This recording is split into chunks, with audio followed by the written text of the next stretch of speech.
That was a dope way of saying nothing. That was dope. I mean, you could be like, oh, she said that she didn't experience nothing. Shut up. I'm talking to a dog. But she didn't experience nothing. And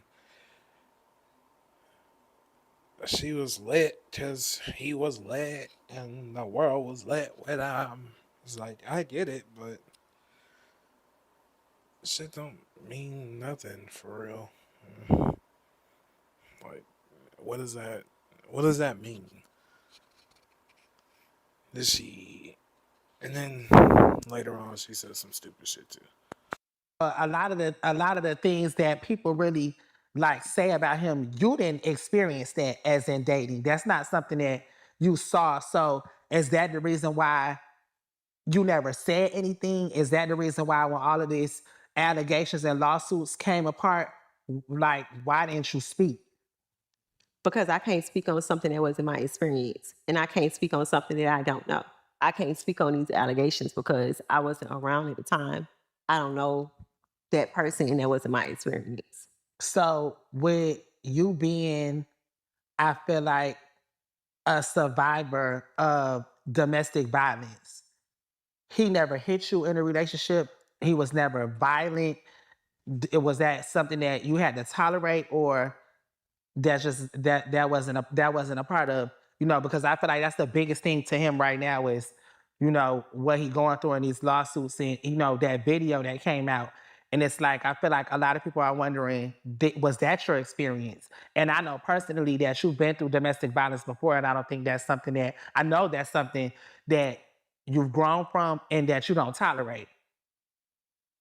I've been through domestic violence in 2 relationships. And I told myself after the second relationship, I would never put myself in that situation again, especially now being that I'm a mom. I'm a mom. I was a mother then, but like having a daughter, like I would never put myself in that position.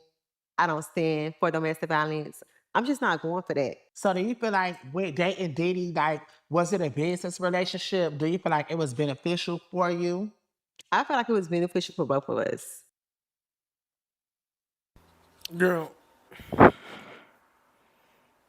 you was his beard from all sorts of stuff, and he paid you.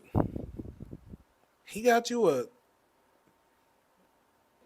show on a network that runs off of YouTube.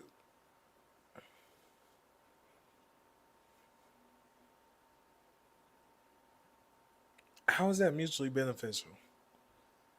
You didn't help him make more money. He already had more money. Also,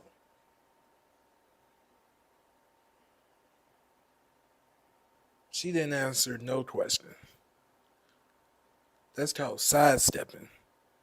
If she was a boxer, she'd be cold. I think that, like, I was able to come and be a brand ambassador for Deleon and take it to a whole nother level because I feel like I won't say nobody wasn't drinking Deleon, Nobody but wasn't drinking but when I came, it was just like it's a city or a summer we drinking Deleon, we acting bad. So I feel like I was an asset. I honestly just feel like with Diddy, like, I met him at a pee party and I don't know what his intentions was, but I don't know if it was like business or he really liked me, but I felt like, when he got me, he really saw something in me. And that's why he was like, you know what? You got a big personality. Like you should do a podcast. Like you know how to engage in conversations. Like you know how to ask good questions. So, Yeah. so I felt like, I came into his world and I was able to like turn everything he had going on up a notch. Like, he had Deleon. I was able to have the whole world drinking Deleon, putting in his songs. Like I made it popular. Yeah. And then with Revolt, I was able to come and make it the #1 podcast on Revolt. Yeah. So I felt like, and then with him, it was like he was able to, take my career to the next level. I did the Met Gala. I got ready with Vogue. Like I wasn't going into the relationship thinking like I want to get a purse. I want to go on private jets. I want to get diamonds. Like I feel like I'm up under a mogul. I want to learn something. Like I want to learn business. I want to learn how to. Okay, you got a network. How can I get a network? Or you had a Sean John. How can I make Caresha please the next Sean John. So I went into that relationship like on a like more of like I want to become a mogul and I want to learn up under you. You know, most people just want to get their body done. You want to get a trip. You want to